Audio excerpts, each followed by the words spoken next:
Non, je vais d'abord dire que la soirée, est organisée par le syndicat, la Fédération syndicale Sud. On va évidemment remercier Bernard Friot d'être venu jusqu'ici. Et puis, à travers Bernard Friot, le réseau Salariat, qui est en fait un collectif d'éducation populaire, une association d'éducation populaire. C'est pour dire, enfin, c'est quelque chose, une chose en tout cas sur laquelle j'aime insister, c'est que derrière une personne, il y a quand même tout un collectif qui réfléchit et que si Bernard Friot était évidemment fondamental pour poser plein de concepts, plein d'idées, plein de propositions, derrière, il y a quand même des gens qui interagissent et qui créent l'intelligence collective et donc participent à la production. Et on espère que ce soir, on aura encore des beaux moments d'intelligence collective. Voilà.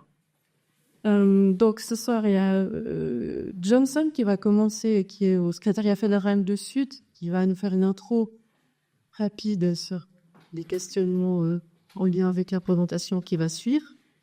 Ensuite, Bernard Peu qui va nous faire 45 à 60 minutes de présentation, si possible.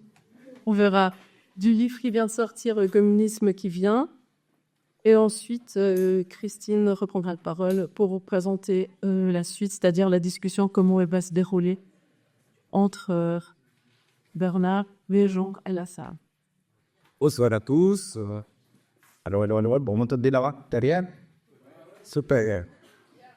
Bernard, cher Bernard, et j'aimerais te dire que le titre et le contenu de ton livre est plein d'espoir pour nous, par les défis que tu nous poses, et aussi pour les pistes au niveau de l'analyse et de l'intervention politique.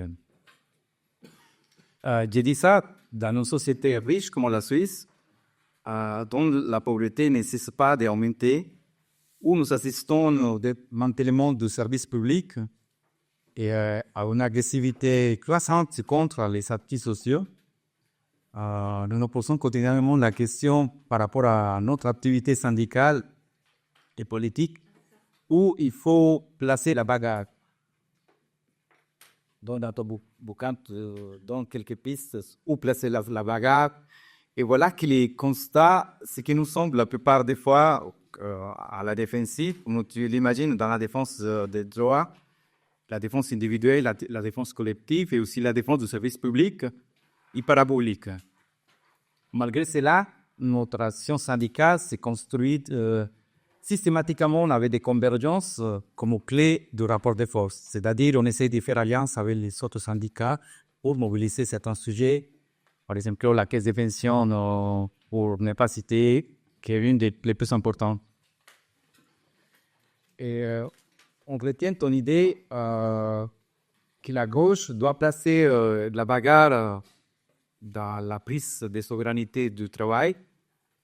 Cela signifie que l'action politique doit être centrée sur la tension de la lutte sociale vers la transformation sociale. C'est-à-dire faire des réformes, mais pas tomber dans les réformes ici. Et ça, c'est un point hyper clé.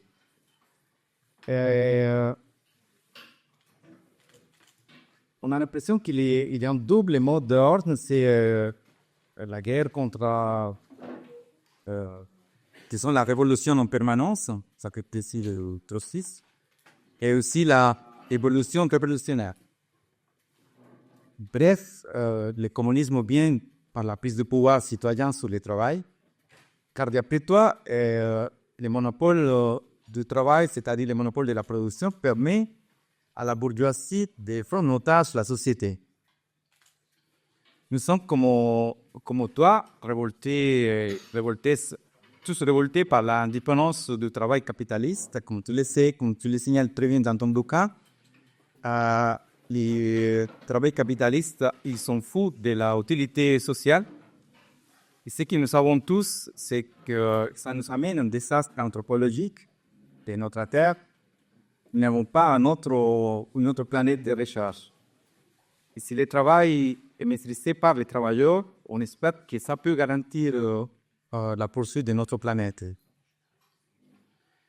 C'est intéressant dans ton bouquin, il s'agit bien si ce soir tu peux nous parler de ce qu'on appelle les déplacements, c'est-à-dire il faut placer la défense des acquis sociaux vers l'offensive. C'est-à-dire que ce qu'on appelle les acquis sociaux, c'est que tu appelles aussi les communismes déjà là, leur actualisation et la généralisation, c'est très important. Sans oublier les caractères déjà, comme tu l'as dit, les déjà là communistes. Bon, c'est ok, ça. Et disons que nous, tu vois, ces petits banderons-là pour l'automaticité des droits, on est en train de se battre pour que les gens puissent avoir des prestations qui sont droits, mais qui doivent la demander. Et la plupart des gens, par exemple, quand tu es en dépression, quand tu es issu de la migration, que tu ne maîtrises pas, même pas le français ou ne maîtrises pas la bureaucratie suisse, c'est compliqué pour demander les droits. Et la plupart des gens, il y a un pourcentage important qui ne te médiquent pas ces droits. Donc, nous, on dit, voilà, ces droits ici, c'est il faut que les gens puissent les toucher parce que c'est un droit, l'automaticité, c'est pour nous, c'est important. C'était stratégique, monsieur.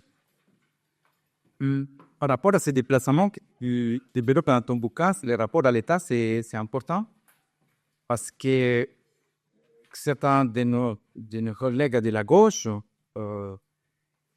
ils développent beaucoup de dépendance par rapport à la situation, la question électorale, la participation dans les exécutifs, soit communal, cantonal et fédéral. Et aussi, finalement, ils ne font pas la politique parce que quelquefois, ils restent toute la journée à administrer les affaires bureaucratiques de l'État bourgeois. Et on dit à un moment donné qu'il ne faut pas se laisser impressionner par l'illusion démocratique, qu'il faut travailler pour l'accumulation de la puissance citoyenne, on dit, et pour la construction d'un contre-pouvoir. Et dans ce sens, c'est ça pour nous, c'est très important, ces idées que tu développes dans les bouquins, surtout que tu nous dis, voilà, il ne faut pas, dans ce processus-là, une avant-garde. On n'a pas besoin d'un parti qui prend la tête de la lutte, parce que chacun et chacune de ces petites organisations, de petits comités, en tant que citoyens, des hommes et des femmes, puissent devenir acteurs de ces processus-là. Et ça, c'est hyper important parce que comme ça coupe un petit peu la vérité de certains partis de vouloir se positionner comme les gens plus clairs et donnant des leçons quelquefois sur comment agir politiquement. Il sera bien maintenant, si tu le considères pertinent, d'aborder la notion de la démocratie sociale. Si cela peut se considérer comme un élément déjà comme le communisme, comme une pièce centrale du bouquet démocratique, c'est-à-dire l'attention pour la transformation sociale. Je te passe la parole en te disant que merci pour tout ce boulot que tu fais. Et je demande à la salle de t'applaudir fortement.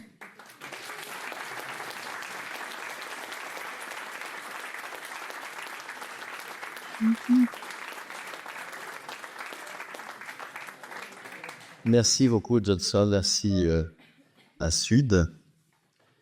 Et merci qui est là. Effectivement, le communisme qui vient, c'est un titre qui peut surprendre alors que on attend l'extrême droite, d'accord. Et il y a une forme d'attente fascinée d'extrême droite actuellement en Europe qui est très préoccupante. Et nous voulons au contraire, Bernard Vasseur et moi, Bernard Vasseur a été le secrétaire de Georges Marchais. Je ne sais pas si vous voyez, Georges Marchais était le secrétaire général du Parti communiste français entre 70, 60, je ne sais pas combien, et 90, on peut être dans ces eaux-là. Et donc, c'est lui qui a écrit les discours, les bouquins, etc. de Georges Marchais. Il a fait du chemin depuis, c'est intéressant. Et c'est intéressant aussi que moi, j'ai fait du chemin qui fait qu'on a pu écrire ce bouquin ensemble. Je suis au Parti communiste moi-même depuis 69. Et c'est un peu à la culture militante communiste que s'adresse ce livre. Parce que la culture militante communiste, elle est... Ça, c'est chez Lucien Sève que je l'ai vraiment compris. Lucien Sèvres, qui est un philosophe communiste qui a écrit une tétralogie, Penser avec Marx aujourd'hui. La culture militante communiste est une culture totalement cousine de la culture social-démocrate. Alors ça, c'est grâce à Bernard Vasseur que ces choses seront exposées dans le bouquin. Je ne suis pas spécialiste de ces questions, mais moi, je m'intéresse au salaire, à la sécurité sociale, et c'est quand même d'abord là-dessus que je vais intervenir. Mais Marx et Engels s'opposent aux penseurs, disons, du principal mouvement ouvrier de la seconde moitié du XIXe siècle, c'est-à-dire le mouvement allemand, et en particulier donc à Lassalle. Et Lassalle analyse le capitalisme comme une structure de domination qui ne change que pour se reproduire et dans laquelle aucun déjeuner communiste n'est pensable. Pour pouvoir sortir du capitalisme, il faut d'abord prendre le pouvoir d'État et à partir de l'État, mettre en place le socialisme et alors ce sera ou ça pourra être l'antichambre du communisme. Le communisme, c'est pour après-demain. Marx et Engels contestent complètement cette analyse. Le mot central dans l'analyse du capitalisme, c'est pas domination, c'est pas reproduction, c'est contradiction, c'est lutte de classe. Et donc, ils définissent le communisme non pas comme l'étape postérieure au socialisme, lui-même postérieure à une prise du pouvoir d'État, mais comme le mouvement par lequel nous sortons de l'état des choses. Parce que, encore une fois, la lecture que font Marx et Engels du capitalisme, c'est une lecture dialectique, dans laquelle il n'y a pas qu'une classe pour soi, mais il y en a deux. Et une classe révolutionnaire en capacité d'instituer dans le capitalisme même des alternatives au capitalisme. Il se trouve que Marx et Engels ont été globalement battus dans le mouvement ouvrier. D'une part, les pensées à la Lassalle l'ont emporté dans la social-démocratie. Et ce qui est intéressant chez Sèvres, c'est qu'il montre comment nous avons exactement la même position chez Staline. Et donc, que les mouvements soient sociodémocrates ou staliniens, ils sont totalement cousins. Pour Staline, son astuce, ça va être de se réclamer de Marx et de Lénine et de construire ce marxisme-léninisme, et qui n'a pas grand-chose à voir ni avec Marx ni avec Lénine. Pour Staline, le scénario est le même. Il ne peut pas y avoir d'espace communiste dans le capitalisme. Il faut d'abord prendre le pouvoir d'État,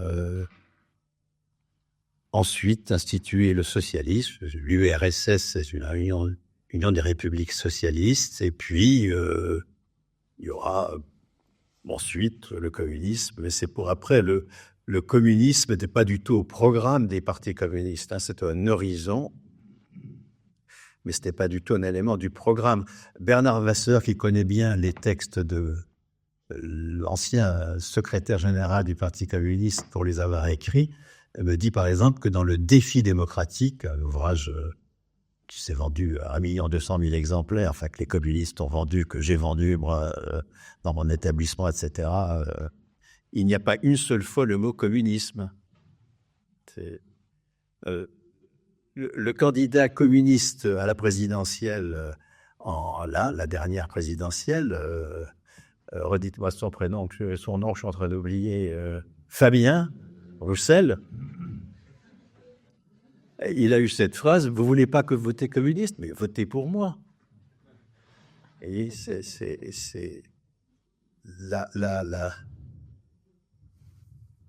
cette attente du communisme comme En plus, alors, le communisme, c'est un paradis, hein, c'est-à-dire il n'y a plus de violence, il n'y a plus de travail, c'est l'abondance, pêcheur le matin, poète le soir, enfin, etc., etc. Enfin, des conneries, mais c'est quand même ça, pour le moment, hein, une attente religieuse qui n'a pas d'anticipation, mais le plus grave, c'est que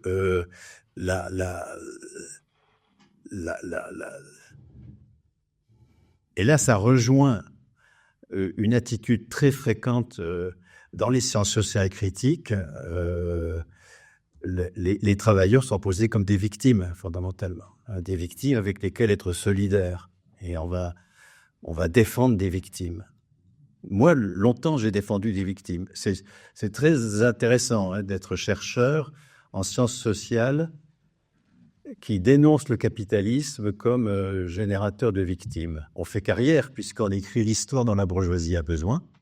Il n'y a pas d'alternative. Il n'y a qu'une seule classe pour soi. Le capitalisme, ça se reproduit. Et en même temps, on est du bon côté. Hein, on est du côté des victimes. On peut faire carrière longtemps comme ça. C'est très confortable. Hein.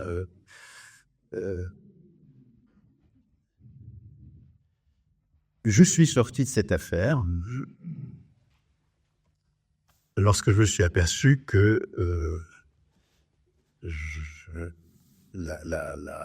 il n'y a pas, comme le disent les bourdieusiens, comme le disent les Passon-Charlot, comme le disent en général beaucoup d'analystes de la science sociale critique, il n'y a pas une seule classe pour soi.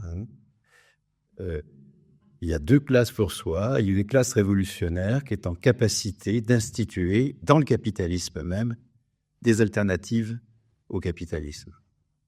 Et j'ai mis 30 ans, en gros, hein, pour lire autrement en matière de sécurité sociale et de salaire, des archives, des documents, des entretiens, des textes que j'avais lus en première main pourtant, hein, mais avec la mauvaise question, hein, de voir des victimes et non pas des vainqueurs. Ça rend modeste, hein, pendant pratiquement 30 ans, j'ai été solidaire de victimes. Maintenant, je trouve ça vraiment dégueulasse de définir une classe sociale par son manque, par son état victimaire, par tout ça. Je trouve ça répugnant. C'est pas simplement répugnant, c'est contre-productif. C'est contre-productif. Ça nous rend aveugles sur des conquis sociaux que nous ne lisons pas pour ce dont ils sont porteurs.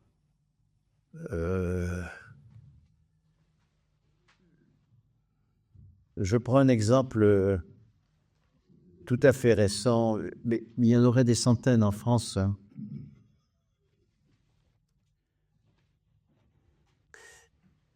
Pendant le Covid, un certain nombre de soignants, surtout des soignantes, mères de jeunes enfants, c'est le profil majoritaire, ont refusé d'être vaccinés.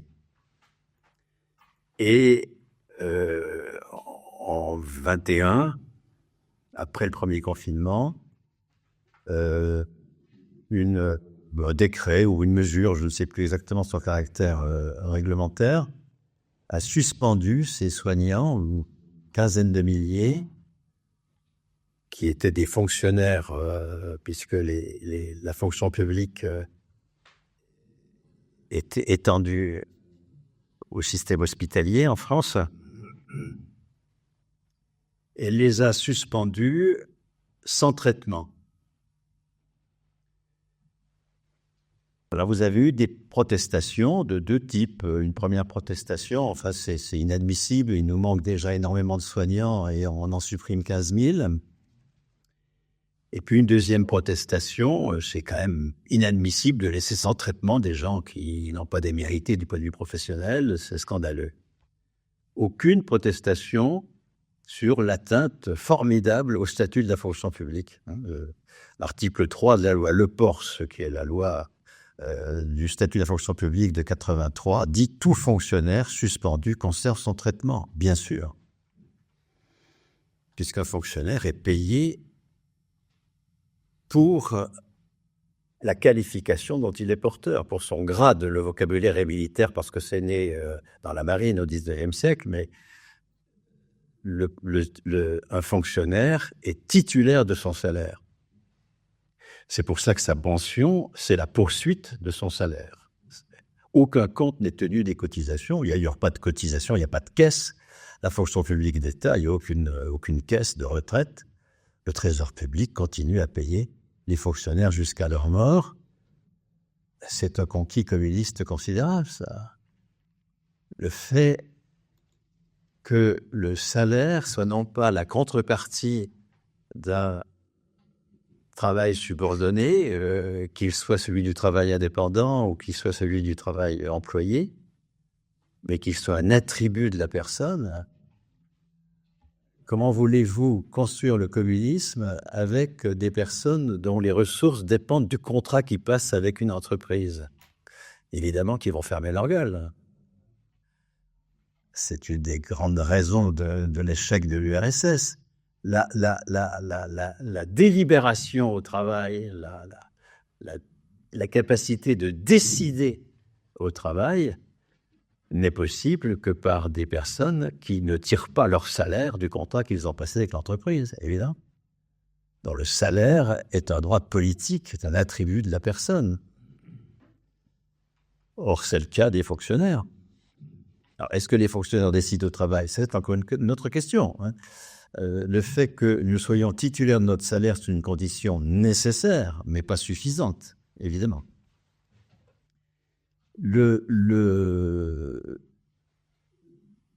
Sèvres, lorsque il raconte dans le 4e tome de Pensée avec Marx aujourd'hui, qui s'appelle Communisme, point d'interrogation, l'histoire du communisme au XXe siècle, rapporte ce moment d'une réunion des partis communistes au lendemain de la guerre, en 47-48, sous la direction de Jnadov. Et la délégation française essaye de faire valoir l'incroyable nouveauté de ce qui se construit en 46-47 comme subversion de la sécurité sociale patronale pour en faire tout à fait autre chose. Par exemple, généraliser au privé la retraite des fonctionnaires, supprimer tout lien entre cotisation et prestation, faire une pension qui est la poursuite d'un salaire de référence et non pas le différé de cotisation, c'est-à-dire sortir le salaire du contrat de travail pour en faire un attribut de la personne. Ils essayent de dire, enfin c'est du neuf ça. Jnadov leur dit, camarades, il ne peut pas y avoir d'îlot communiste dans le capitalisme. Vous avez fait de la démocratie avancée. La délégation ferme sa gueule. Et nous allons vivre sur la fiction de la démocratie avancée. Oui, on a fait de la démocratie avancée. Alors, si à ça s'ajoute la volonté de faire du lien de la gauche, évidemment, il ne reste plus grand-chose dans le programme. Un programme du Parti communiste, donc j'y suis depuis 55 ans, c'est première partie, ils sont méchants, on a bien du mal. Deuxième partie, programme social-démocrate. Troisième partie, mais demain, le communisme. Là, tous unis, tous frères, enfin, etc., etc. Depuis 55 ans, je suis au parti, je suis avec des croyants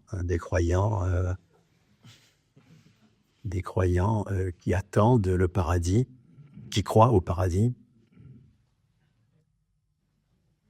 mais qui, du coup, sont aveugles et se désarment. Enfin, de plus en plus, je remarque que le syndicalisme français est un syndicalisme de défense de victimes, de plus en plus, de gestion de la souffrance au travail, enfin, etc. Et retrouver l'offensive suppose, à mon avis, de s'appuyer sur les déjà là communistes, à condition de les voir. Alors, avec Bernard Vasseur, on fait un peu le tour de déjà la communiste dans notre histoire. Hein. Donc, il faut transposer pour la Suisse. Je suis pas en capacité de le faire. Et c'est chaque pays capitaliste veut au communisme de sa façon aussi. Hein. De même que le capitalisme s'est construit en fonction de l'État, des sociétés aristocratiques ou féodales dans lesquelles il était. Le communisme se construit différemment d'un État capitaliste à l'autre, avec des constantes, bien sûr. Pour m'en tenir au point donc, que j'ai travaillé particulièrement, c'est-à-dire salaire et sécurité sociale, il y a deux mutations absolument formidables qui s'opèrent au XXe siècle, qui font que annoncer que dans la définition du salaire, que c'est le prix de la force de travail, c'est piétiner les conquis. C'est pour ça que dans le bouquin avec Lourdon, un bouquin précédent qui s'appelle « En travail, conversation sur le communisme », nous avons insisté sur l'importance d'ajouter un adjectif qualificatif à des mots qu'on utilise de façon absolue. Travail, valeur, par exemple. Non, il y a du travail communiste, il y a du travail capitaliste, à condition de ne pas poser le communisme comme une société sans travail, évidemment, hein, de ne pas croire au paradis, hein, bien sûr. Il y a de la valeur capitaliste et de la valeur communiste, à condition de ne pas identifier valeur et capitalisme, comme le font des analyses non dialectiques et des lectures extrêmement fautives de Marx. Qu'est-ce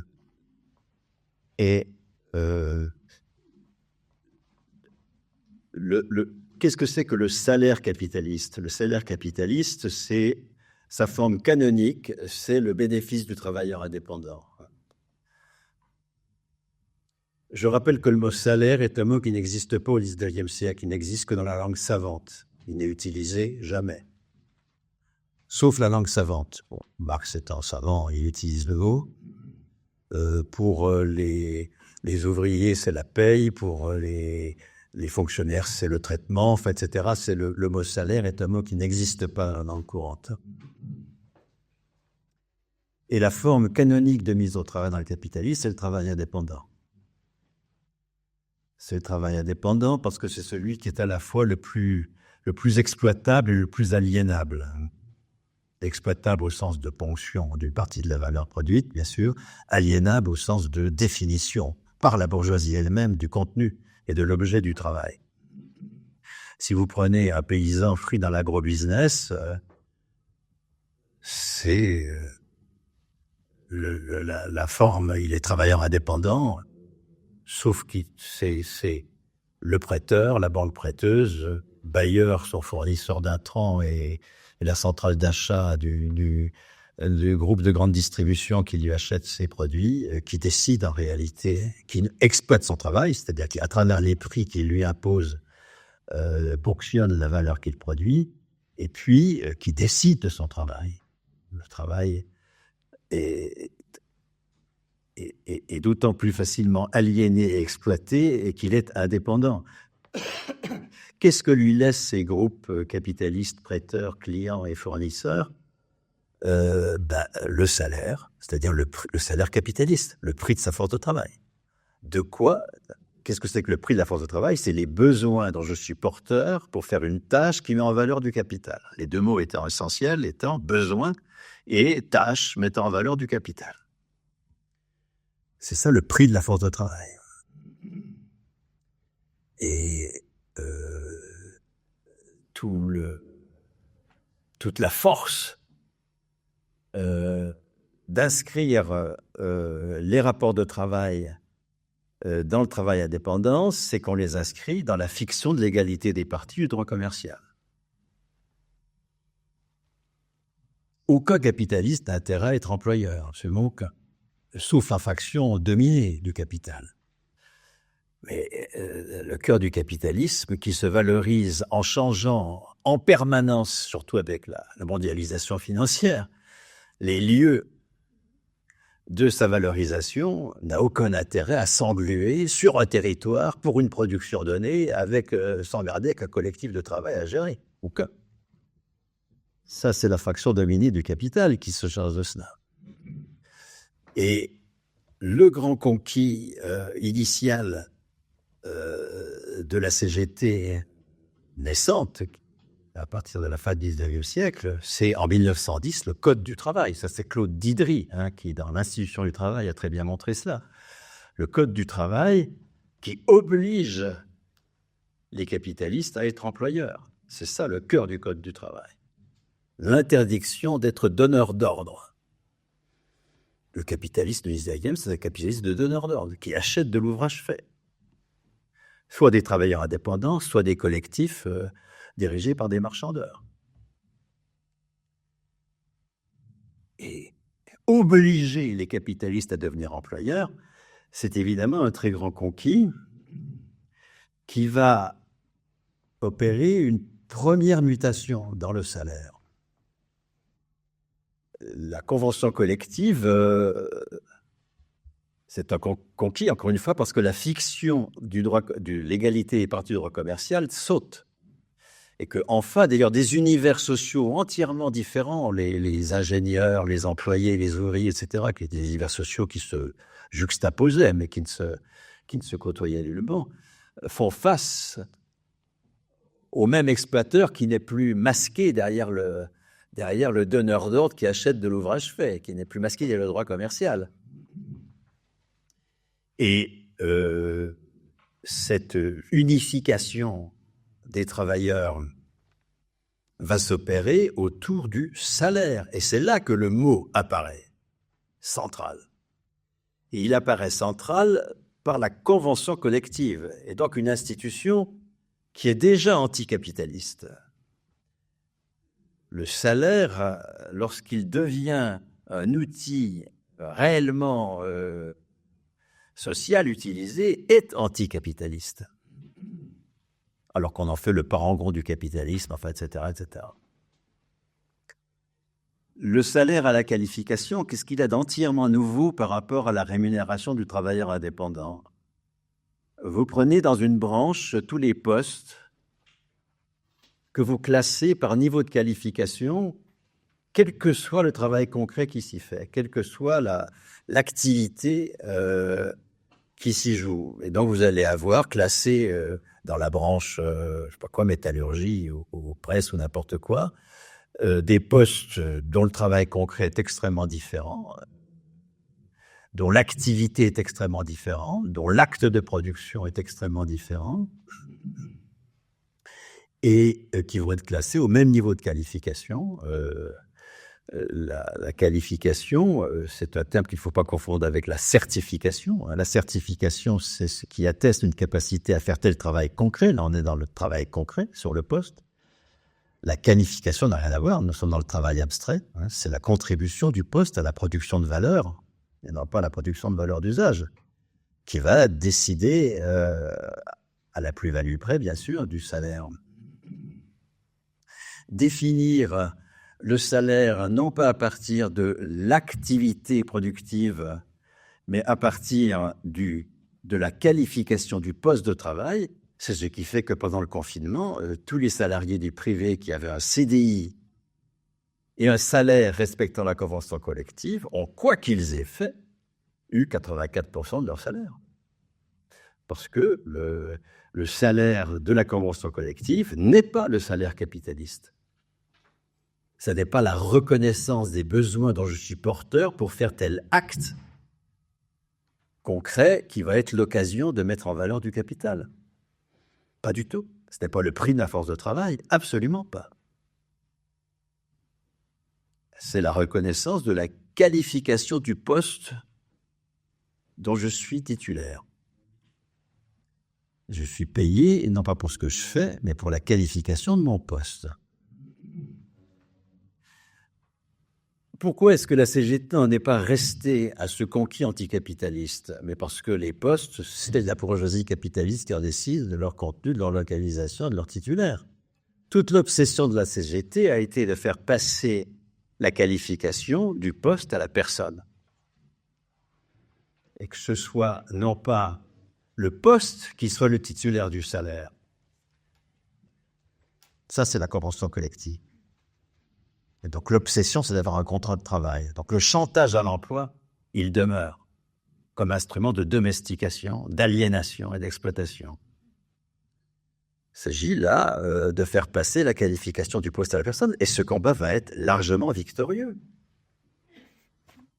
Vous avez, et nous le racontons longuement parce que là, on en a un petit peu marre, Bernard et moi, d'un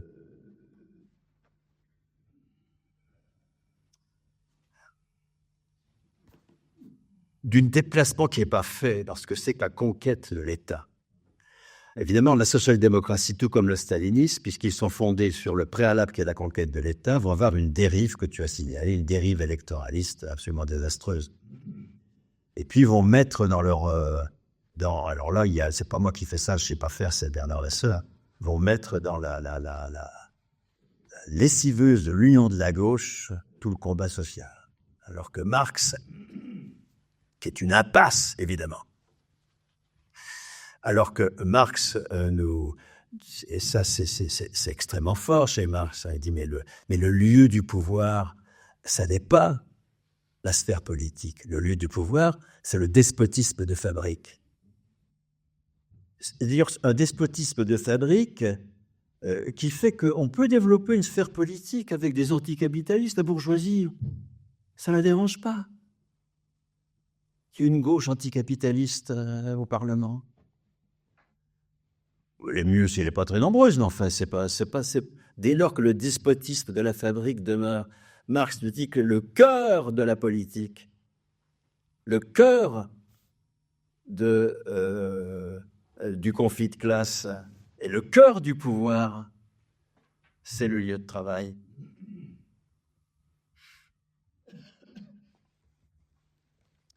Et donc,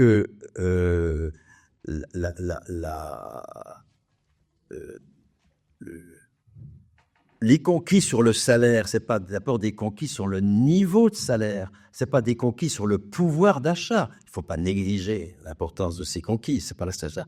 Les conquis, c'est les conquis sur la nature du salaire. Le pouvoir d'achat, c'est un terme capitaliste, c'est le salaire capitaliste. C'est ce qui reconnaît les besoins dont je suis porteur pour faire telle tâche. C'est le prix de ma force de travail. Dès que dans un tract syndical, vous avez pouvoir d'achat, c'est que vous avez aliénation à la religion capitaliste. Alors, sur le mot religion, pour en revenir aussi dans le débat, je ne vais pas le faire dans l'exposé initial, mais il faudrait aussi qu'on s'interroge sur notre niveau de laïcité qui est assez faible. Ou alors la laïcité islamophobe, ça d'accord, mais la laïcité capitalophobe, ça, je ne la connais pas beaucoup. Et donc, surtout moi qui ai enseigné le catéchisme pendant 30 ans à l'université comme économiste, donc je sais ce que c'est que le catéchisme. Et le poids de la religion capitaliste dans l'État, qui est énorme. Le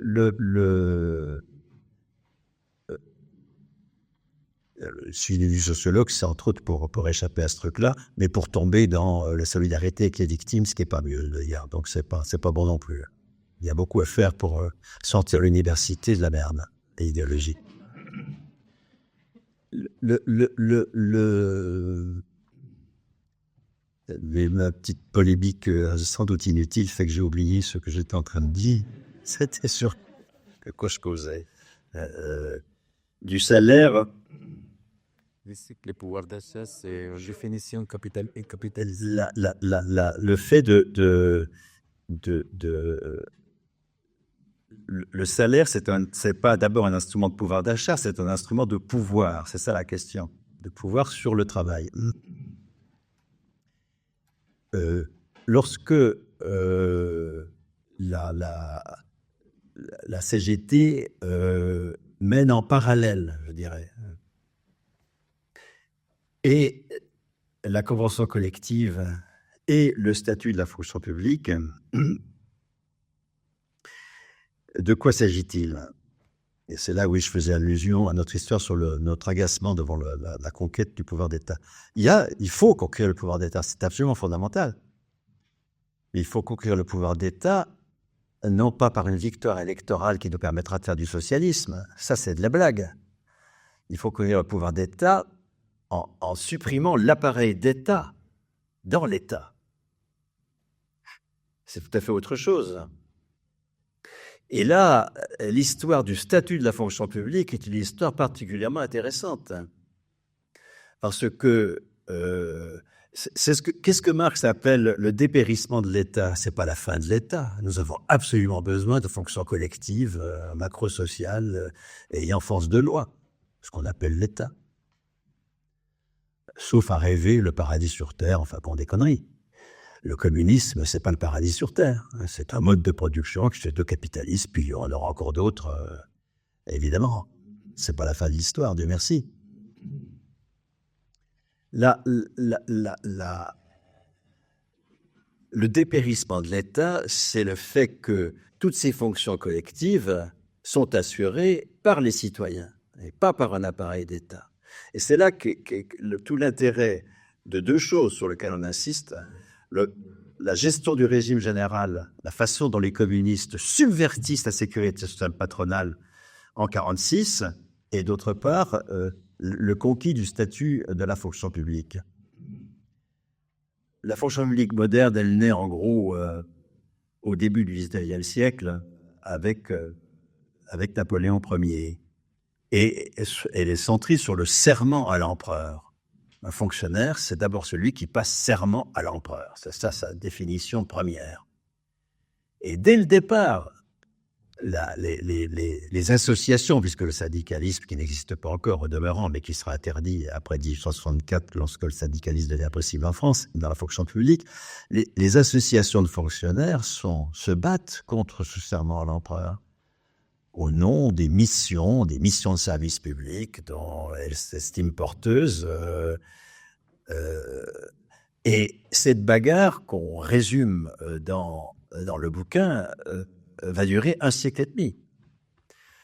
La Troisième République entend bien conserver cette emprise, il n'y a plus de serment à l'empereur, mais cette emprise du pouvoir d'État sur les services publics. Et la conquête du salaire à la qualification personnelle qui définit le fonctionnaire, le fait que le fonctionnaire n'est pas payé pour le contrat qu'il passe et pour la qualification de son poste, mais qu'il est payé pour la qualification dont il est porteur, ce conquis est conquis au nom de la capacité collective, pas individuelle. Il ne s'agit pas d'envoyer les gens au casse-pipe individuel dans la résistance, etc. Mais la capacité collective de s'opposer à des ordres, à des directions, à des directives, etc., estimées non conformes aux missions de service public. C'est pour cela que ce statut a été construit. C'est pour ça qu'elle a été refusée obstinément pendant 150 ans. C'est pour cela que lorsque les communistes viennent au pouvoir sur les quelques strapontins que leur laisse De Gaulle en 46, ça dure un an, puisque Léon Blum les chasse du pouvoir dès décembre 46 pour aller signer les débuts à Washington comment ça s'appelle ce... Merde. Faut le truc qui va permettre de... Pardon? Hein? Non, c'est pas monétaire, bon, enfin, qu'importe. Le plan Marshall, voilà, le plan Marshall. Qui va permettre de domestiquer le syndicalisme européen, etc. Et donc, en fait, créer FO en France, tout ça, bon.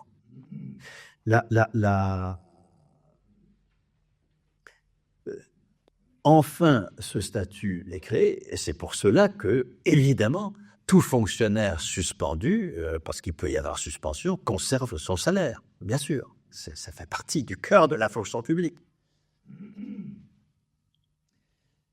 Sortir le salaire du carcan de l'emploi.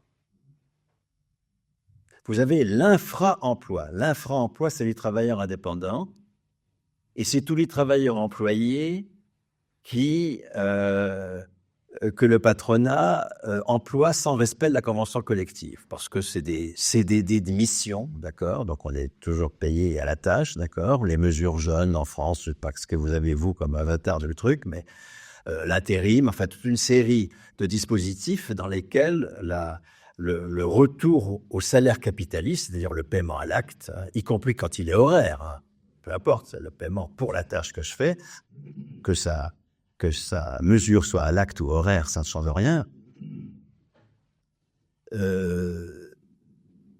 Ça, c'est l'infra-emploi.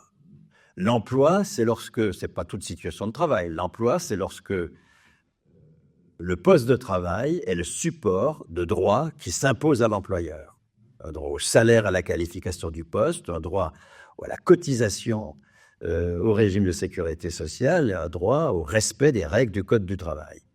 Bon, ces trois droits-là qui sont les droits liés au poste.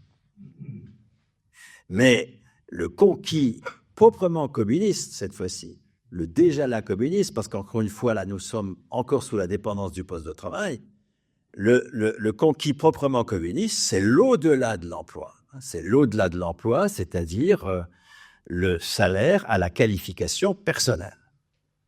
C'est lorsque c'est la personne elle-même qui est titulaire du salaire.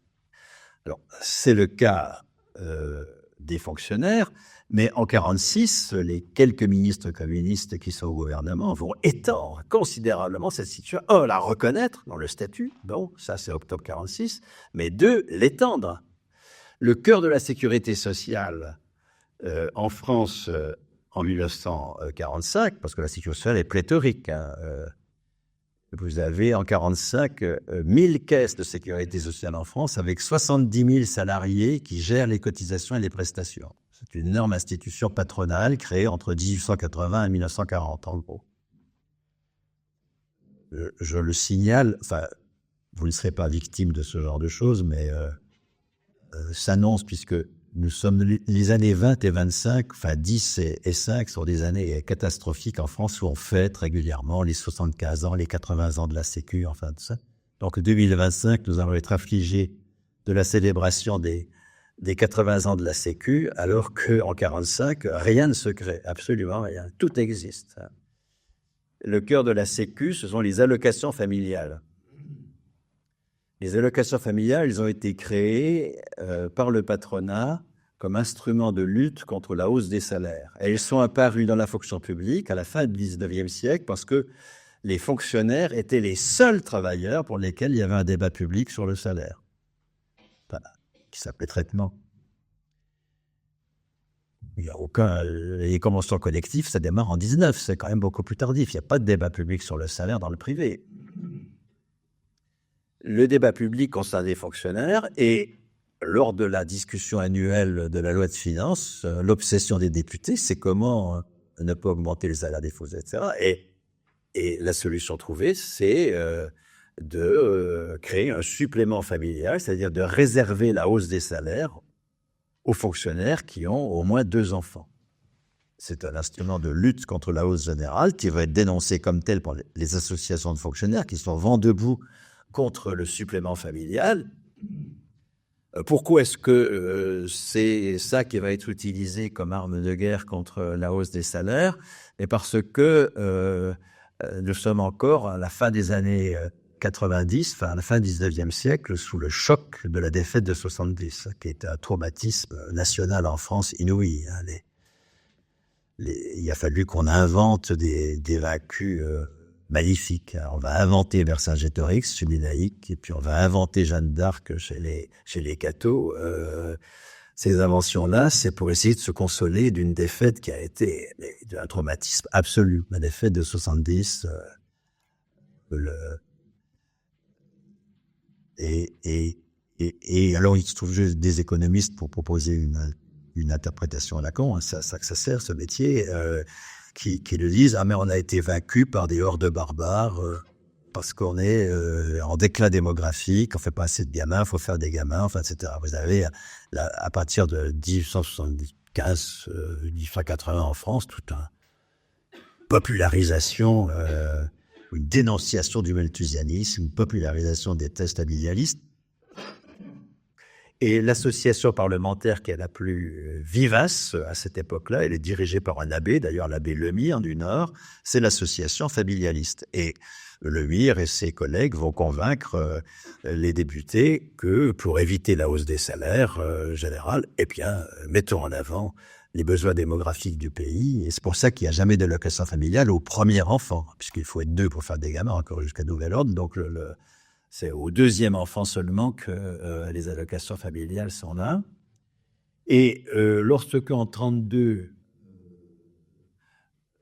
le gouvernement étend au privé ce qui concerne les fonctionnaires à partir de 1890 à peu près jusqu'en 1917, c'est pas tous les fonctionnaires d'un coup, c'est d'abord les douaniers, les instituts, les militaires, enfin finalement tout le monde en 1917. L'extension au privé, je fais que le même argument. La crise des USA est en train d'arriver, va nous submerger, nous vous donnons un outil pour lutter contre la hausse des salaires, les allocations familiales. Et c'est très net quand on regarde, par exemple, les sanctions des occupations d'usines en 1936. Ça, c'est systématique.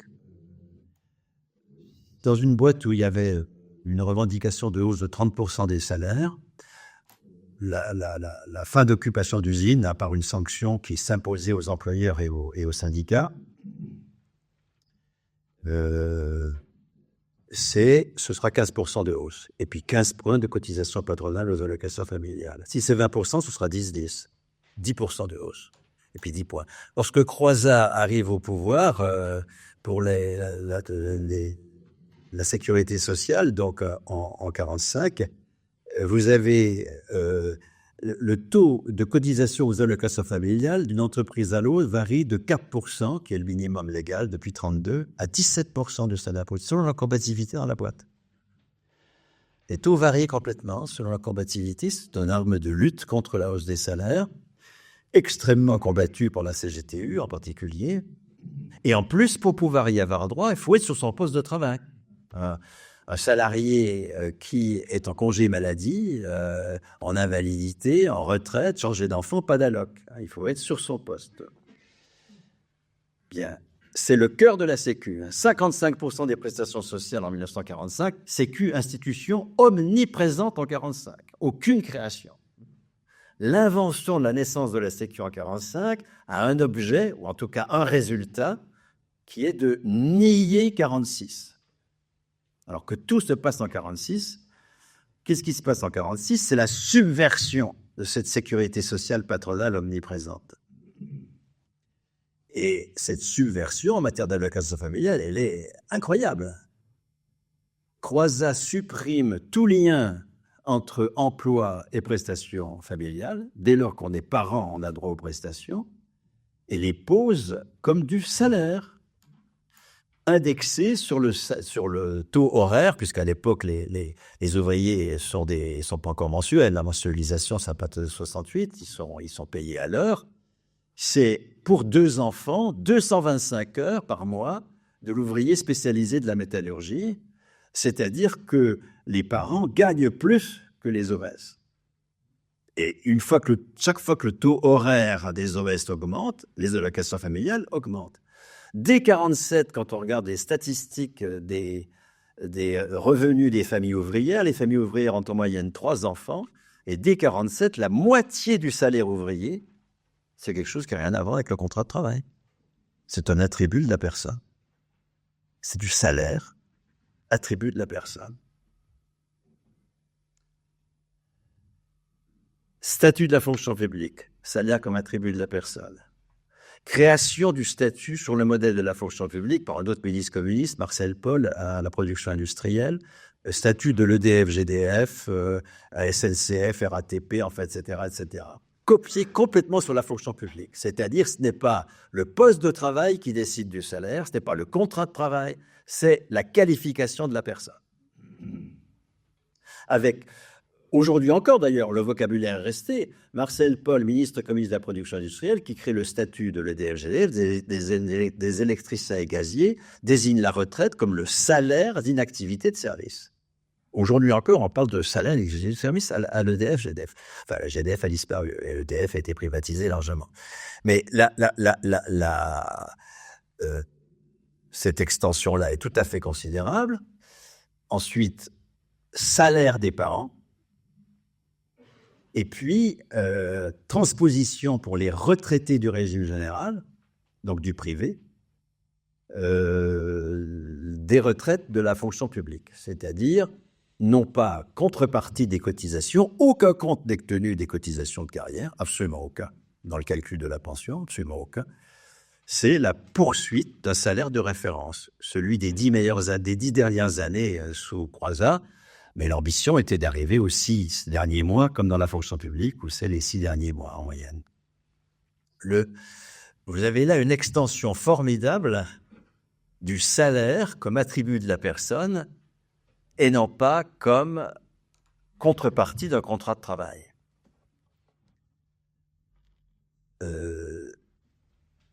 Vous prenez le programme, alors du Parti communiste, c'est évident, mais vous prenez le programme de LFI, vous prenez le programme de la NUPES, vous prenez le programme du LFP.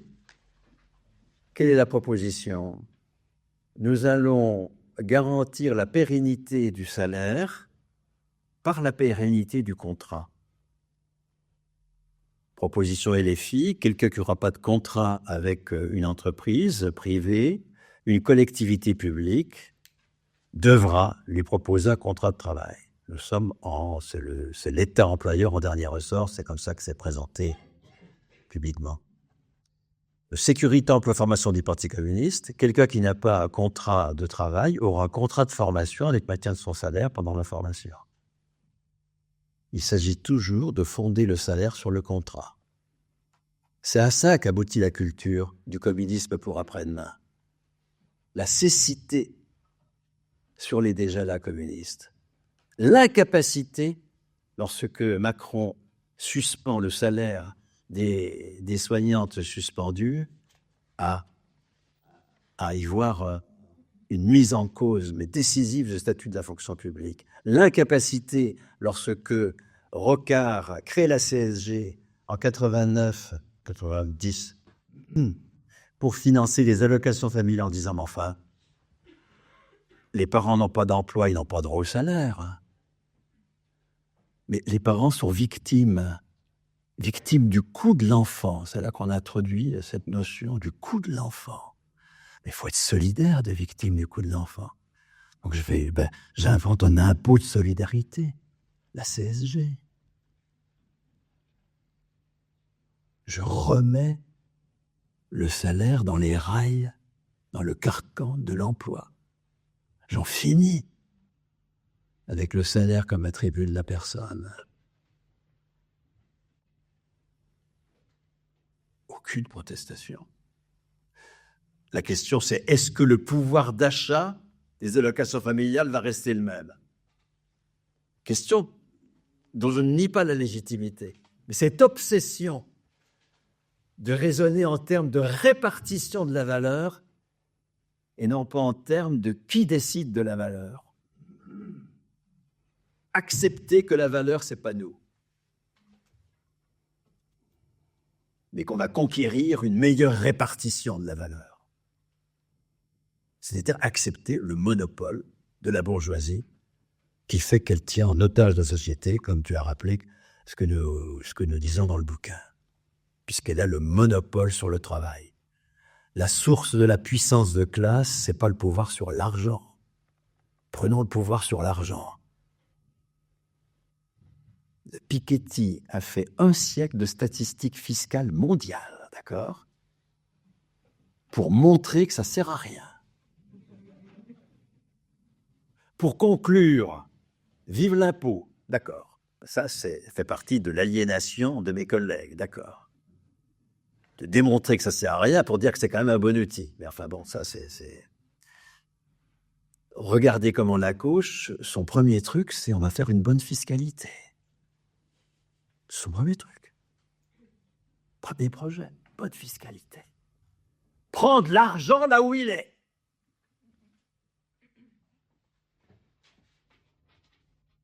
Prendre le pouvoir sur le travail? Bah non. Non, c'est pour après-demain, ça. faut d'abord qu'un bon État ait fait une bonne politique par en haut, parce que le communisme, c'est par en haut, c'est pas par en bas, c'est par en haut. Enfin, 40 ans de défaite syndicale devraient quand même maintenant nous interroger sur tout ça, d'accord? Parce que, à ne pas nous interroger là-dessus, ça donne quoi? Ça donne en finir avec le travail, parce que le travail, c'est capitaliste, en finir avec la valeur, en finir avec la monnaie. Toute une série de démissions des combats centraux dont nous sommes responsables dès lors que nous avons une vision non dialectique du travail, du salaire, de la monnaie, de la valeur. Et que nous ne voyons pas les déjà là communistes qui ont été conquis. Évidemment que nous entretenons ensuite des propositions de dissidence où on s'est débarrassé du travail, de la monnaie et de la valeur. Le communisme, c'est pas la fin du travail, de la valeur et de la monnaie. Pas du tout.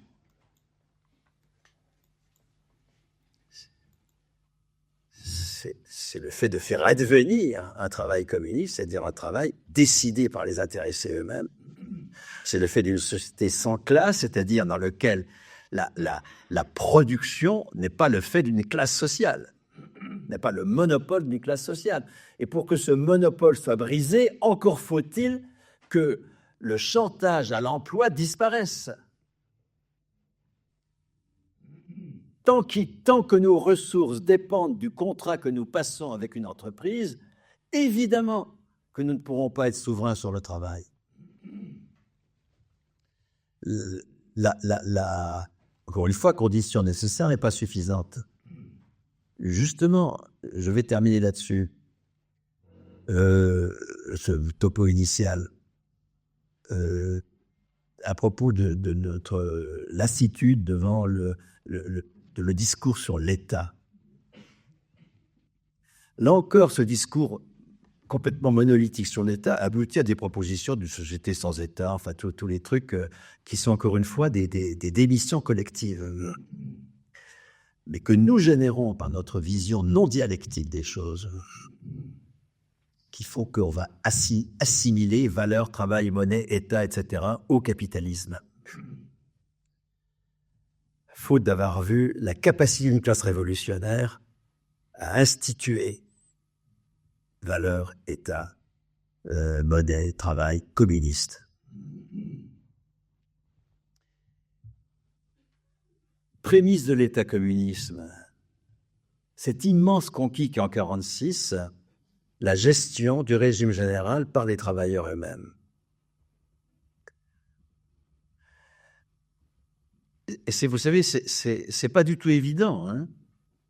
Nous avons une institution omniprésente, la sécurité sociale, qui a des logiques d'entreprise, des logiques de caisse territoriales. Les allocations familiales, c'est par caisse territoriale. Des logiques interprofessionnelles, mais paritaires. Les assurances sociales, c'est interprofessionnel, mais paritaire. Paritaire, ça veut dire patronal, puisqu'il y a toujours un syndicat qui vote avec les patrons de toute façon. Et donc, vous avez 1000 caisses, un truc complètement illisible, aux mains du patronat ou des assureurs s'agissant des AT-MP et puis les assurances sociales ne concernent que les salariés dont le salaire est inférieur à un plafond. D'accord ? Il y a un plafonnement d'affiliation. Alors, tous les ingénieurs, les employés supérieurs et tout ça, qu'on appelait à l'époque les collaborateurs, ne sont pas couverts par les assurances sociales. Mais ils sont couverts, bien sûr, par des contrats d'assurance groupe. Les entreprises passent des contrats d'assurance groupe pour leurs collaborateurs. En 1946, le régime général supprime le plafond d'affiliation. Tout le monde entre dans le régime général, y compris les collaborateurs, sauf qu'on ne peut pas les appeler collaborateurs en 1946, c'est un peu difficile. Et donc, vous allez avoir une recherche sémantique absolument très agile, comme diraient les cons aujourd'hui, pour trouver alors les salariés des cadres, et puis finalement, ça va être les cadres. Hein. Les cadres, c'est un mot qui n'existe qu'en français, mais dans l'État qui a aussi le plus collaboré, évidemment. Et donc, le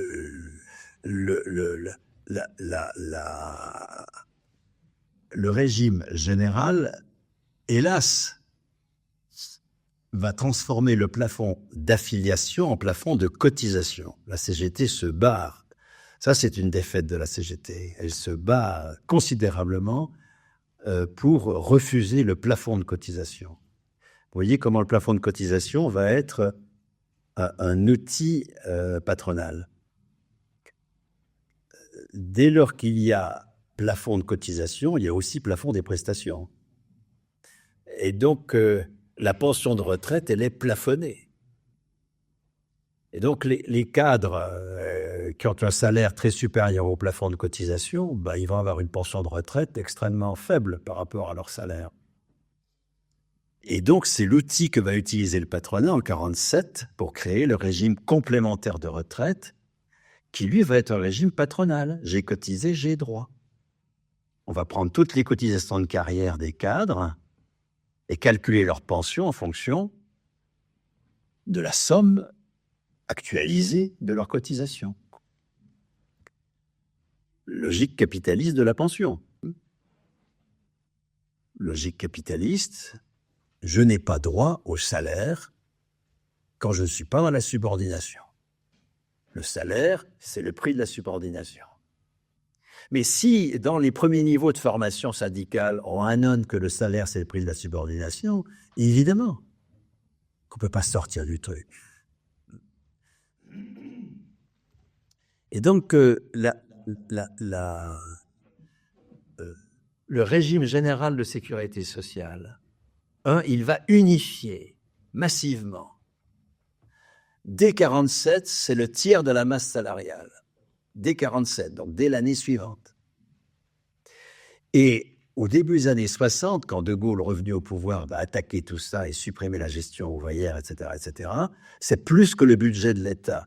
Il faut voir, moi qui suis par profession, fait des archives, la fierté de ces travailleurs qui gèrent l'équivalent du budget de l'État. Là, nous sommes dans les prémices d'un État communiste. Une fonction collective, mais en force de loi obligatoire, pas un petit machin truc massif, géré par les intéressés humains. Là, nous sommes dans le dépérissement de l'État. Continuons. Quels sont les outils du dépérissement de l'État à notre disposition aujourd'hui? Moi, je suis vraiment... Comment dire? Nous avons un statut de fonctionnaire qui exerçait collectivement, je dis bien exerçait collectivement, parce que nous sommes titulaires de notre salaire, parce qu'il y a des commissions techniques paritaires sur la définition du contenu du travail, parce qu'il n'y a pas que le salaire dans la qualification personnelle, il y a des tas de choses également. Il n'y a pas que le suivi paritaire par des commissions paritaires de la progression des personnes, des mutations, etc. Ça, c'est le statut. Mais sur le contenu même du travail, des comités techniques paritaires où on discute du contenu du travail, qui, comme par hasard, sont devenus facultatifs en 1959, dans une indifférence syndicale quasi générale. Parce que tout le syndicalisme s'est construit, et je suis d'une admiration sans borne, sur la conquête du statut du travailleur. Et c'est les conquis que je viens de désigner sont absolument magnifiques. Mais sur le contenu du travail et sa maîtrise, zéro, ou à peu près. C'est ça le nouveau front syndical. Souveraineté sur le contenu du travail. L'urgence écologique est telle de toute façon que si on n'y passe pas, on se fera tous avoir. Souveraineté sur le contenu du travail. Ce qui suppose que les travailleurs soient évidemment titulaires de leur salaire. Moi, je n'irai pas faire la morale écologique à des salariés de boîtes polluantes qui tirent leur salaire de leur contrat. Non, je me bats pour que leur salaire ne dépende plus de leur contrat. C'est ça le point central. Il n'y aura de rupture écologique que lorsque les salaires ne dépendront plus du contrat. Et de ce point de vue-là, les propositions de gauche, je parle de la gauche radicale, je ne parle pas des socialistes, etc., je parle de la gauche radicale ou prétendue telle, sont des propositions ridicules et qui piétinent les conquis communistes. En matière de pouvoir d'État, et ça veut dire quoi? Si on a un statut, je rappelais hier, je crois, à Annemasse, ma participation à la fin des années 90 en France à des mouvements considérables qui ont eu dans des petites villes pour la défense de l'hôpital public, parce que c'est le début du grand mouvement où on rassemble, on fait des grands machins, on supprime des maternités, en fait, etc., en assurant qu'il y aura un hélicoptère en cas d'urgence, enfin, etc. Enfin, bref. Vous avez un mouvement absolument considérable dans des villes moyennes, ça qui est très intéressant. Dans les manifs auxquels j'ai participé, il n'y avait aucun fonctionnaire soignant. Aucun fonctionnaire soignant. Les fonctionnaires soignants et les fonctionnaires enseignants, les fonctionnaires du Trésor, les fonctionnaires, etc. Quand on ferme une école, une classe, une poste, ils attendent d'être classés. Alors que leur responsabilité, c'est de continuer à assumer la poste, la classe, le tribunal, etc. À continuer. Ils ont un statut qui, exercé collectivement, le permet. C'est ça, prendre le pouvoir d'État. C'est que ce soit les intéressés eux-mêmes qui décident du travail. C'est ne pas accepter. Alors, nous, on a eu un ministère, je ne sais même plus le nom du ministre, qui a changé complètement les programmes, parce qu'il y a les programmes de sciences économiques et sociales dans les lycées. Pour faire un programme quasi patronal, les profs ont gueulé. Alors, ils trichent plus ou moins, pour pas exactement l'appliquer. Mais il n'y a pas eu de mouvement pour dire, mais enfin, c'est nous qui allons décider du programme. Le fait d'être titulaire de son salaire est une condition nécessaire, mais pas suffisante. Encore faut-il que nous soyons déterminés à poser le contenu du travail comme le cœur de la lutte de classe.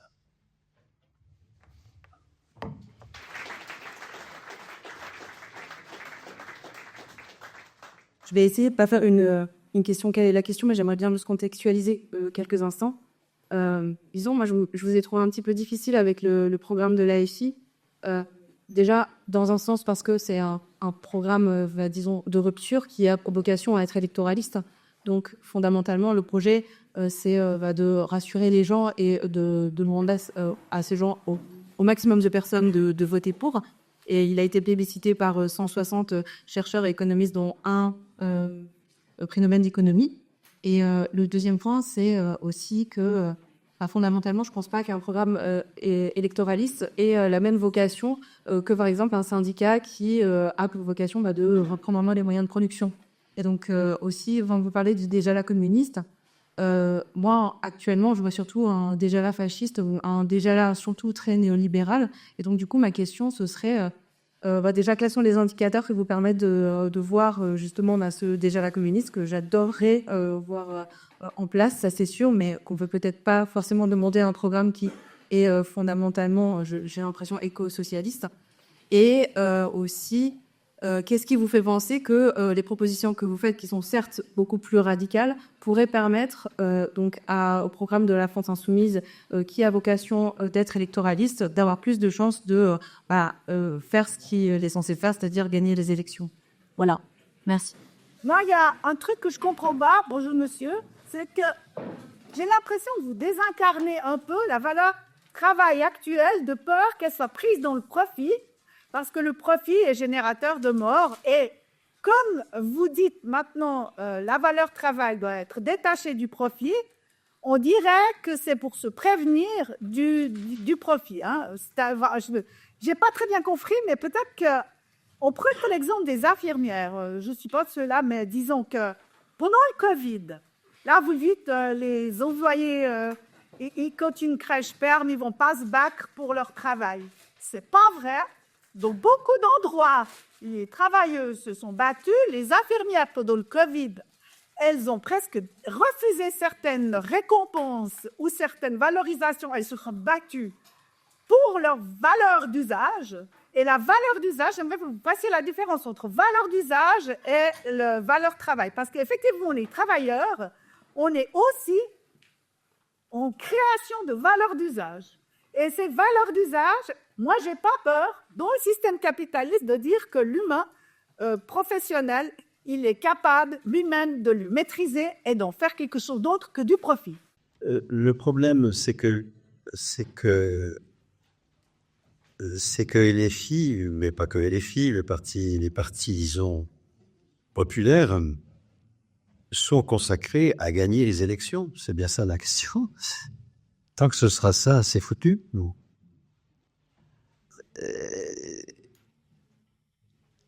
Le lieu de la lutte de classe, le lieu du pouvoir, c'est l'entreprise. Qu'il faille une expression parlementaire de conquis dans l'entreprise. Bien sûr.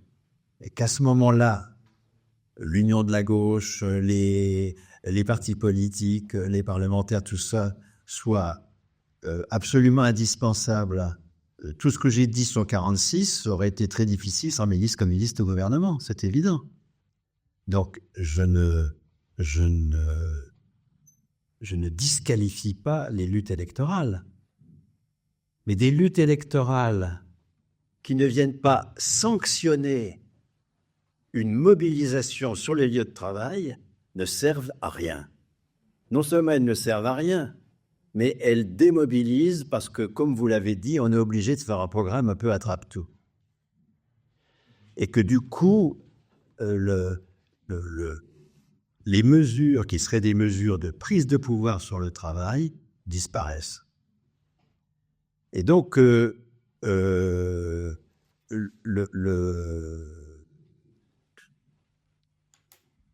enfin, c'est surtout grâce à Bernard Vasseur, parce que lui, ayant été vraiment, ayant passé sa vie dans le Parti communiste, ce qui n'est pas mon truc, moi je suis au Parti communiste, mais enfin, j'y passe pas ma vie, hein, loin de là. Il a vraiment pris la mesure, hein, de l'inanité du centrage, vous voyez, actuellement, du centrage de la mobilisation populaire sur l'union de la gauche. La mobilisation populaire doit se centrer sur une union communiste. Et l'union communiste, elle s'appuie sur des tas de déjà là, de l'effervescence communiste. C'était la deuxième partie de votre intervention.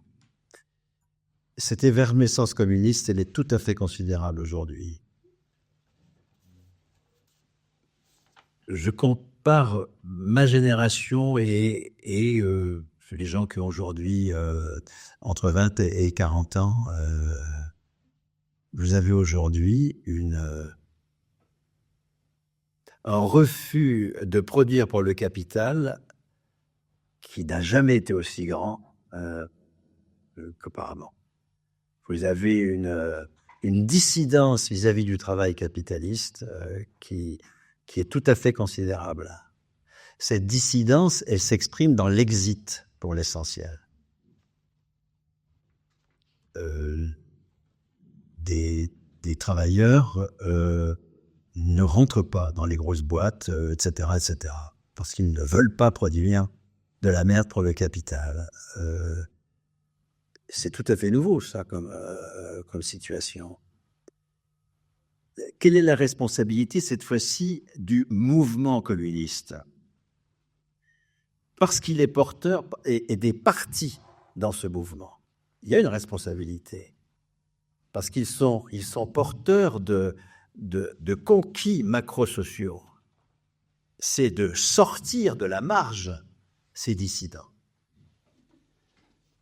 De faire que le communisme ne soit pas que le fait d'une dissidence. Parce que la marge, lorsqu'elle dure, elle sert d'alibi au capitalisme. Et donc, ces dissidents que je salue comme communistes, toute personne qui entend travailler selon sa déontologie est évidemment communiste, ou selon une déontologie définie collectivement, est évidemment communiste. La responsabilité d'un parti communiste, il y en a une. Je n'en veux pas du tout, je ne balaye pas du tout l'importance des partis. La responsabilité d'un parti communiste, c'est de s'obstiner en permanence à inscrire ces dissidences dans une dynamique macroéconomique, macro-sociale. Vous avez aujourd'hui des projets de sécurité sociale de l'alimentation, de sécurité sociale de la culture, de sécurité sociale de la mort, de sécurité sociale du logement, du transport, etc., qui sont des choses extrêmement passionnantes, avec des initiatives locales.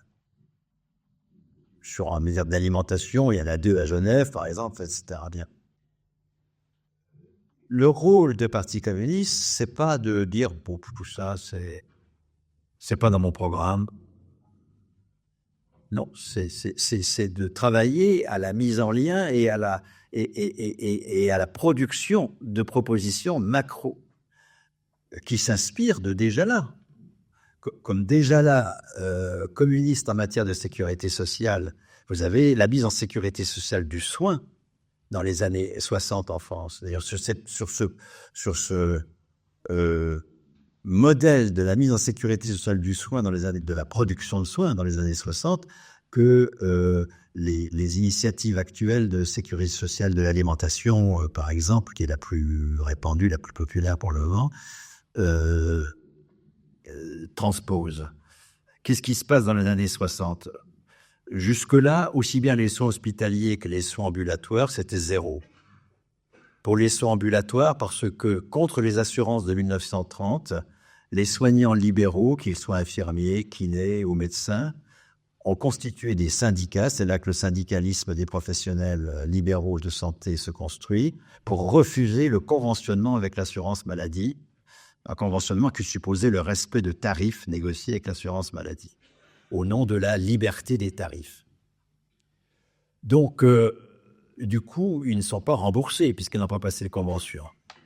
Du coup, en dehors de la clientèle bourgeoise, les soins ambulatoires sont extrêmement faibles. Vous avez quelques mairies socialistes ou communistes qui ont créé des offices d'hygiène publique, des centres de santé gratuits, des machins comme ça, mais tout ça reste très très peu de choses. En matière hospitalière, jusqu'en 1941, en France, pour aller à l'hôpital public, il faut être indigent. Alors, des lieux de gestion de l'indigence ne sont pas des lieux de haute technicité. Évidemment, Foucault a montré comment les médecins ils travaillent gratuitement pour se faire la main sur les pauvres et ensuite se faire payer par la clientèle ambulatoire riche. Alors, la condition d'indigence est supprimée en 1941 parce que ça devenait absurde, puisque les assurés sociaux de 1930, n'étant pas indigents, ne pouvaient pas aller à l'hôpital. C'était un peu emmerdant. Donc, évidemment, elle est levée, mais quelques années plus tard, dans les années 50, l'hôpital, c'est toujours pratiquement rien. C'est un lieu de relégation des pauvres. Donc, nous allons avoir, à partir de la fin des années 50, lorsque le régime général est encore géré par les travailleurs, c'est-à-dire quand nous avons les prémices d'un État communiste, d'accord ? Nous allons avoir une mise en sécurité sociale des soins qui existait sur le papier depuis 1930, mais qui n'existait pas en réalité du tout, à un point tel qu'à partir du début des années 80 et pendant plusieurs décennies, la France va être au premier rang mondial en matière de production de soins. Alors, les comparaisons mondiales, ça vaut ce que ça vaut, mais enfin, c'est quand même assez significatif. Le miracle s'accomplit dans des conditions de Desjardins communiste. Dans les années 60, il se transforme un hospice, des hôpitaux locaux, etc., où il se crée un hôpital par jour, un hôpital, une maternité, etc. Bon. Vous imaginez l'investissement que ça suppose. Aucun appel au marché des capitaux. Aucun partenariat public-privé. Une part minoritaire du crédit public de la Caisse des dépôts et consignations. Qu'est-ce qui va financer l'investissement ? L'avance du salaire socialisé de l'assurance maladie. Pourquoi ? Parce que de la fin des années 50 au début des années 80, la progression du salaire se fait par le taux de cotisation. Le salaire direct augmente, mais pour l'essentiel, c'est le taux de cotisation qui augmente. Le taux de cotisation, c'est-à-dire salaire brut au dénominateur du salarié et au numérateur cotisation patronale plus cotisation salariée, le taux de cotisation à la sécurité sociale dans les années 50, il stagne à 33% du salaire brut. Au début des années 80, il est de 85% du... 85%, non, n'exagérons pas. C'est absurde ce que je raconte. Il est de 55% du salaire brut. Vous avez une progression, mais incroyable du taux de cotisation, qui fait que le salaire socialisé est extrêmement puissant, géré par les travailleurs jusqu'en 67, d'accord ? C'est là que nous sommes dans les prémices d'un État communiste. Et l'assurance maladie, qui fait partie de la sécurité sociale, il n'y a pas que l'assurance maladie, il y a les allocations familiales et la retraite, bien sûr, puis le chômage à partir de 58, mais l'assurance maladie, la caisse est richement dotée, et toute production suppose une avance monétaire, ça va ? Il faut une avance monétaire dans toute production. Dans le capitalisme, l'avance monétaire, c'est du prêt. Il y a deux chantages qui font que nous sommes aliénés dans le travail. Il y a le chantage de l'emploi, et puis il y a le fait qu'avant même de travailler, nous sommes débiteurs. Tout travailleur, avant de commencer dans le capitalisme, il est débiteur. Il contracte une dette. Dette collective s'il est dans une entreprise, dette individuelle s'il est travailleur indépendant. Parce que l'avance monétaire nécessaire à toute production se fait à crédit. Et ce crédit, c'est soit par création monétaire, soit par appel au marché des capitaux. Rien de tout cela. Dans l'incroyable investissement des années 60 en matière hospitalière, avance des salaires. L'assurance maladie paye les salaires des ouvriers, des ingénieurs qui construisent les CHU, de ceux qui conçoivent les outils hospitaliers, en fait, etc., etc. Qu'est-ce que ça nous révèle, ça, autre aspect de la religion capitaliste? Le premier, c'est que le salaire, ça se mérite par un contrat de travail. Et que c'est le résultat d'un mérite, la valeur travail. La valeur travail, ne confondons pas deux choses. La proposition communiste, seul le travail crée la valeur. Et donc, seuls les travailleurs doivent décider de la valeur. Puis la proposition capitaliste, la valeur travail, là, le mot valeur a pas un sens économique, il a un sens moral. Je mérite de gagner ma vie par mon travail. Et plus mon travail est emmerdant, plus je suis méritant. La gauche n'est pas du tout sortie du truc, puisque c'est par un contrat de travail qu'on a droit au salaire. La religion capitaliste, elle est omniprésente, qui pose le salaire comme le résultat d'un acte de travail. Alors que ce que nous sommes en train de construire, c'est le salaire communiste comme préalable à un acte de travail, et non pas résultat. Regardez comment la religion du salaire-résultat est omniprésente quand on dit « comment on va hausser les salaires ?» Proposition de gauche, d'accord ? Hausser les salaires. Ah ben, on va mieux répartir la valeur par une bonne fiscalité, on va prendre sur les super-profits, etc. C'est-à-dire qu'on continue à penser que le salaire ne peut être que le résultat d'une production déjà faite. Religion capitaliste. Nous avons prouvé au contraire, et ça se voit dans les enquêtes auprès des soignants, ça permettra en même temps de faire écho à votre intervention, très, très, très juste.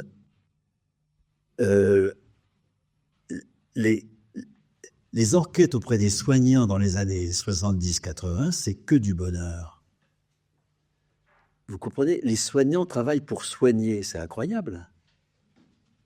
Aujourd'hui, où la dette est réapparue au cœur de l'hôpital, ils travaillent pour rembourser la dette. Ayant travaillé pour rembourser la dette, ils ont perdu le pouvoir sur leur travail. Je ne dis pas qu'ils ne cherchent pas à le conserver. Et pendant le confinement, ils l'ont retrouvé parce que les gestionnaires étaient dans les choux.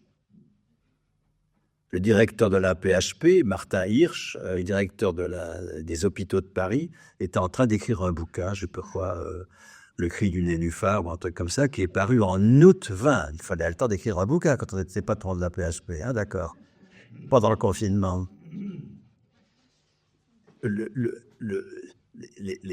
Parce que l'endettement fait que les gestionnaires ont pris le pouvoir à la place des soignants, ça c'est évident, et que le protocole remplace la clinique. Sur le contenu du travail, il y a un effet considérable qui fait que les enquêtes aujourd'hui auprès des soignants, c'est que du malheur pour l'essentiel. Moi-même, qui suis un chaud parti à l'hôpital public, j'ai des fois peur d'aller à l'hôpital et me trouver en face de quelqu'un qui applique un protocole. La formation, maintenant, à l'université, c'est les protocoles, parce que c'est plus sûr que la clinique. La clinique, il y a un aléa de la relation interpersonnelle, enfin, etc., etc. Tout ça, ça s'enseigne, hein, d'accord. Et donc, ce que nous avons inventé, avec un effet extrêmement positif, c'est la preuve que des travailleurs qui ne sont pas soumis à la dette sont infiniment plus heureux et meilleurs dans leur travail que des travailleurs qui sont soumis à la dette. On l'a inventé, et qu'est-ce que propose la gauche? Un pôle public de crédit. On va remplacer un mauvais prêteur capitaliste par un bon prêteur d'État. Mais c'est normal qu'on s'endette pour travailler. Donc, vous avez parfaitement raison de dire qu'au cœur du travail, il y a la valeur d'usage. Et que, je prends une enquête encore récente, hein, le métier préféré par les professionnels en France, c'est les aides-soignantes. C'est le métier préféré. Ce sont celles qui sont les... Bien. C'est tout à fait intéressant d'ailleurs. Hein. Aides-soignanteux, parce que le machisme fait que c'est essentiellement des femmes.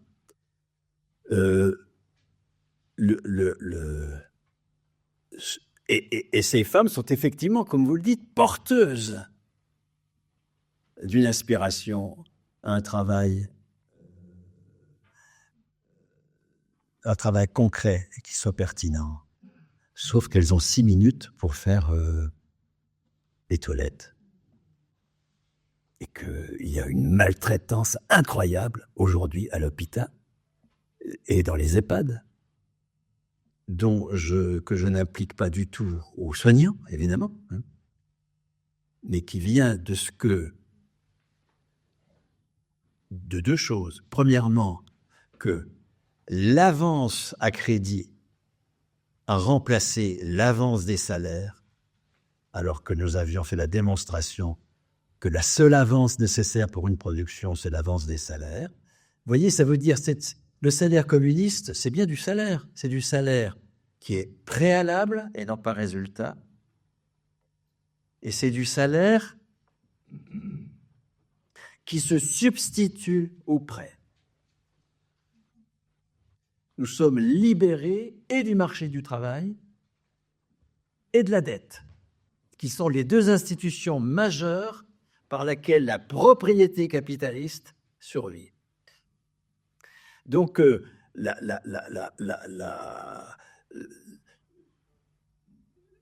je suis entièrement d'accord avec vous, hein, que le cœur de la lutte de classe, non, je ne suis pas totalement d'accord justement, mais je vais dire, je suis entièrement d'accord avec vous pour dire que le cœur de la lutte de classe se joue sur la valeur d'usage considérée comme ayant valeur économique. C'est là que je vais modifier votre proposition. Le cœur de la lutte de classe, c'est la valeur d'usage. Ce n'est pas le statut du travailleur. Le cœur de la lutte de classe, c'est le contenu du travail. Mais encore faut-il s'entendre sur ce qu'on appelle travail. Le travail, c'est une production de valeur d'usage réputée produire également de la valeur économique. Tout n'est pas travail. Tout n'est pas travail. Là encore une fois, hein, la vision majoritaire, dualiste, que le travail, c'est ce que fait le capitalisme, etc., qu'il faut prêter. Enfin, cette adhésion à la religion capitaliste qui est omniprésente dans la culture militante aujourd'hui. Nous nous adressons à la culture militante, j'espère d'une façon qui n'est ni provocante, ni par le haut, ni du genre vous êtes tous des cons, on vous dit ce qu'il faut faire. J'espère que c'est pas l'impression que tu as eu en le lisant, mais c'est pas du tout la posture. On sait très bien combien c'est difficile d'être syndicaliste, on l'est nous-mêmes, c'est très difficile. La question, c'est comment sortir d'une culture militante qui nous mène nécessairement aujourd'hui à la défaite. C'est ça l'objet de cet ouvrage.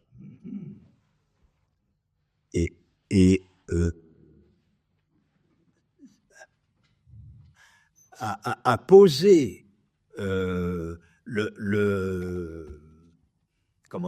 à poser le travail, à ne pas interroger le travail tel que le capitalisme l'organise, on pousse tous ceux qui veulent pas faire ce boulot-là parce qu'ils estiment qu'il n'y a pas, on les pousse soit à l'exit, d'accord, soit à des positions qui est de refuser le travail.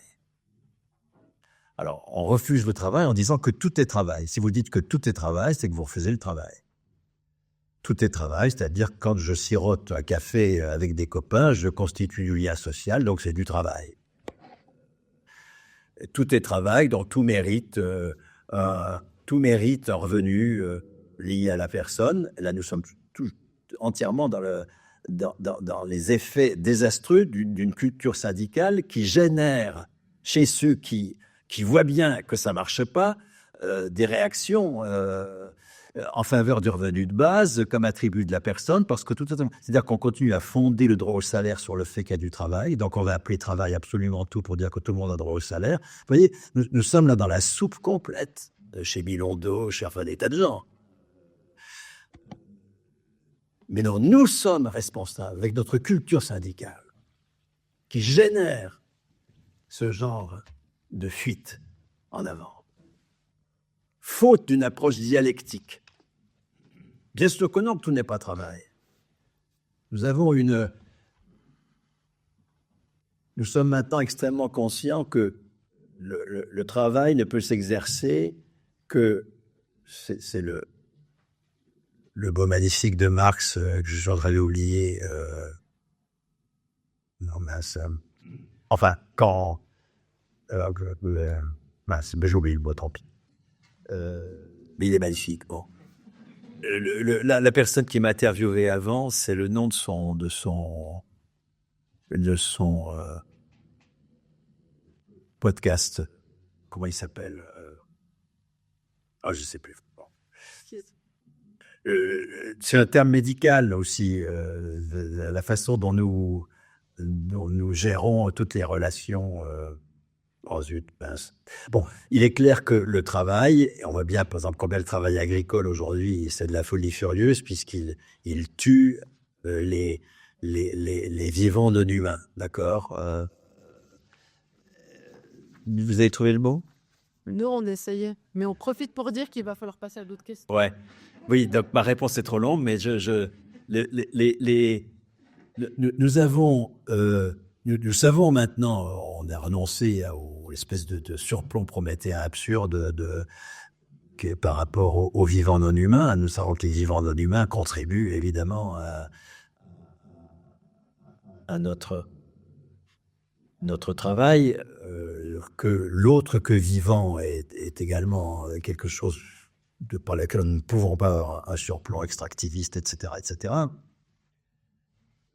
Mais ça ne doit pas nous conclure, nous dire que nous sommes une espèce parmi d'autres.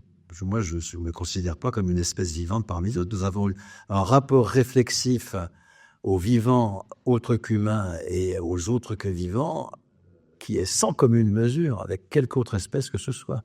Ça nous donne une responsabilité particulière. Cette responsabilité, c'est ça le travail.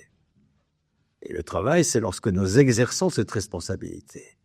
Et c'est ça qui mérite valeur, qui a valeur, avec une valeur d'usage qui s'ajoute une valeur économique qui s'ajoute à la valeur d'usage. Merci. Alors, moi, je tiens vraiment à vous remercier sincèrement, parce que les éléments que vous amenez dans votre pensée, dans la discussion de ce soir, ça entre en écho, mais à tellement de niveaux avec les luttes syndicales et le nez dans le guidon aussi qu'on a, en fait, en tant que syndicaliste, en féministe, enfin voilà, ça entre vraiment en écho avec énormément de choses, que ce soit les éléments de déjà la communiste ou les éléments du salaire à la qualification, les éléments sur le sens du travail. Enfin, j'ai défendu pendant 7 ans les salariés du secteur de la santé. Et c'est un drame, la perte de sens dans ce secteur. Et dans la plupart de nos secteurs, d'ailleurs, en fait, où on met très peu de poids, effectivement, dans ce qu'on peut réfléchir collectivement. Et depuis plusieurs jours, voilà, j'ai écouté beaucoup de vos podcasts, etc.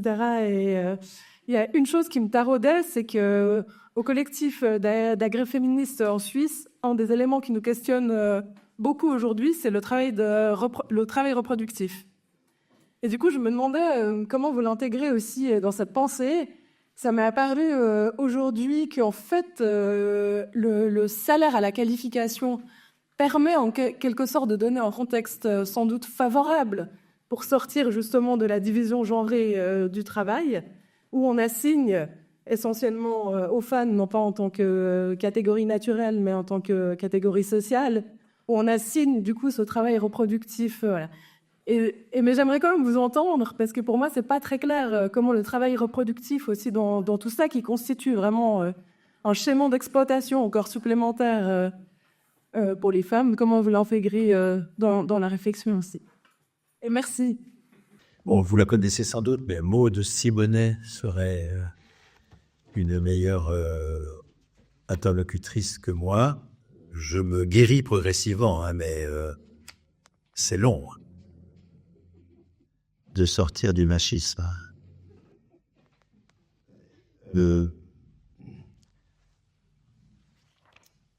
vous signale d'ailleurs que là, j'ai quelques affiches qui présentent le séminaire que nous avons à l'Institut européen du salariat, le séminaire Salariat, parce que tu as insisté sur l'inscription de mon travail dans un réseau salariat, mais également dans une équipe de recherche universitaire qui s'appelle l'Institut européen du salariat, qui élabore une revue annuelle, d'ailleurs, qui s'appelle Salariat, qui est édité au Croquant, le numéro 3 va sortir, et qui a un séminaire. Donc, vous pourrez avoir là quelques séminaires qui est transmis en vidéo, donc vous pouvez éventuellement le récupérer ou y participer à distance.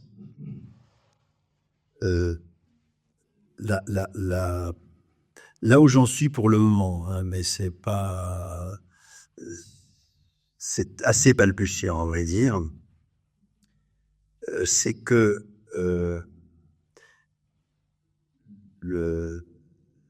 c'est une proposition de mise en sécurité sociale du travail reproductif. C'est balbutiant parce que, pour plusieurs raisons. Bon, d'une part, l'espace privé est un espace de non-droit, c'est un des pires espaces qui soit. Hein. Il faut sortir de l'espace privé des quantités de travaux actuellement, ou plutôt les faire advenir à l'institution de travail dans l'espace public, hein, des travaux qui ne sont pas considérés comme du travail aujourd'hui et qu'il faut en les faisant advenir dans l'espace public. Et aussi, la proposition vient limiter le propos. Moi, je n'ai pas du tout envie que tout l'espace privé devienne un espace de travail. Je n'ai pas envie que, quand je fais la fête avec les enfants et petits-enfants, ce soit du travail. Tout n'est pas valeur. Il est absolument fondamental qu'une part de nos vies ne relève pas de la valeur. Qu'une part de nos vies soit dans l'interpersonnalité, la gratuité, le truc plus ou moins foutraque, qui ne mobilise pas la science, la technologie, l'organisation à l'échelle territoriale pertinente, qu'est le travail. Encore une fois, assumer notre responsabilité d'espèce humaine, ça suppose une forme spécifique d'activité qui n'est pas la simple réaction à mon univers, à mon environnement. Là encore, hein, la vision dualiste que nous avons du travail, de la valeur de la monnaie, sans l'analyser de façon dialectique, fait que une façon de réagir, une façon, à mon avis, fausse de réagir à cela, au nom de considérations très justes hein, sur la passe dans laquelle le travail capitaliste nous mène, c'est encore une fois, de vouloir en finir avec le travail, la valeur, la monnaie, etc. Et de renoncer, de nous poser comme une espèce parmi d'autres. Voilà, dans un monde fini. Il faut nous adapter à un monde fini. Voilà, j'ai pas envie que ce soit Musk qui soit le porteur d'une prétention à l'infini, d'accord ? On va laisser au fou de la Silicon Valley l'infini et dont ils sont porteurs, mais on ne va pas renoncer à l'infini. Bon, une petite parenthèse qui fait pas écho à ce que vous dites, mais qui fait écho, encore une fois, au désastre que pose chez les dissidents de la valeur du travail, de la monnaie, etc., tel que le capitalisme les organise, une forme de démission collective.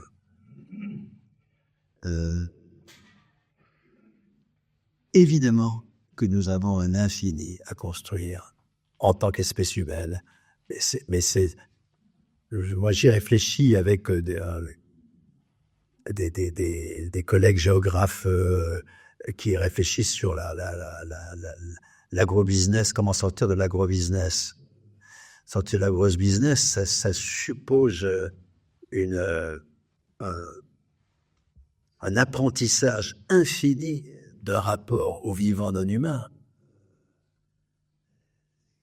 C'est un truc sans fin. On n'a pas à s'adapter à un monde fini. On a à être en permanence dans une démarche infinie de travail.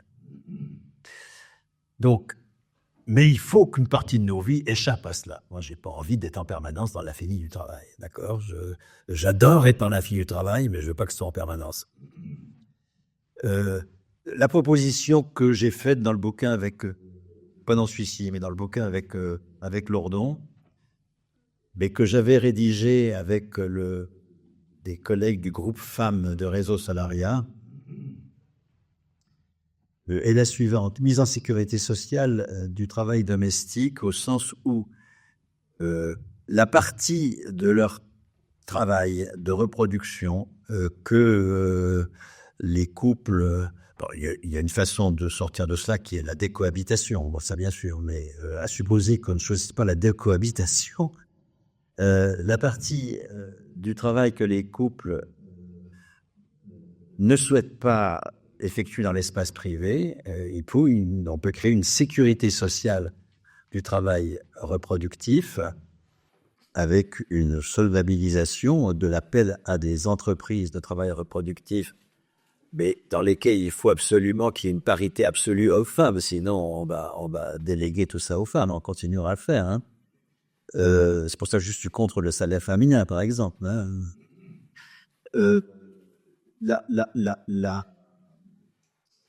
Pour cette partie-là, donc, il y a on peut très bien mettre une sécurité sociale qui, par ailleurs, permet de sortir de l'espace privé toute la partie du travail reproductif que les couples ne souhaitent pas assumer hors de la valeur. Une réponse un peu balbutiante, mais j'espère claire. Vous avez parlé de religion capitaliste, et avec mon regard de binational, un pied en France, un pied en Suisse, je vois la différence de grille de lecture par rapport aux conquis en France, leur absence relative en Suisse, et le terme de religion fait particulièrement écho pour moi, car je trouve qu'il y a un lien entre, justement, le passif, on va dire religieux au sens communément admis en Suisse, protestantisme, valeur travail, et cette idée de cette valeur travail, et l'implantation, à mon sens, extrêmement forte de cette relation, de cette religion capitaliste dans la psyché suisse en général, que je trouve, qui pourrait être très difficile à gérer quand je discute avec les gens qui m'entourent. Alors, c'est une question extrêmement optimiste, mais est-ce que vous avez des points particuliers à pointer qui pourraient faire réaliser un des interlocuteurs perdu dans un double carcan économique et un bagage social et religieux fortement ancré, faire réaliser, tiens, il y a un élément dans la manière de structurer les choses qui relève pas simplement de la nature, mais d'une approche religieuse des choses. Voilà, j'espère que la question est claire. La valeur travail, au sens dans lequel le mot valeur a un sens moral, c'est parti de la religion capitaliste. C'est pas des dogmes fondamentaux. Puisque pour conserver leur monopole sur la production, qui est le cœur de la puissance de classe. Le cœur de la puissance de classe, c'est pas le pouvoir sur l'argent. Le pouvoir sur l'argent, il n'est que la conséquence du pouvoir sur le travail. Donc, le cœur de la lutte de classe, c'est la prise de pouvoir sur le travail, dans sa dimension concrète et dans sa définition abstraite, dans ces deux dimensions.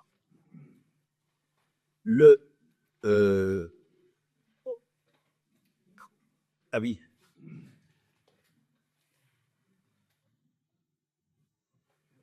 Pour conserver leur monopole sur la production, qui est le cœur de leur pouvoir de classe, les capitalistes génèrent effectivement une croyance qui nous invite à être fiers de gagner notre vie par le travail. Non pas fiers de notre travail, parce que la plupart de ceux qui sont fiers de gagner leur vie par leur travail, précisément, ne sont pas fiers de leur travail.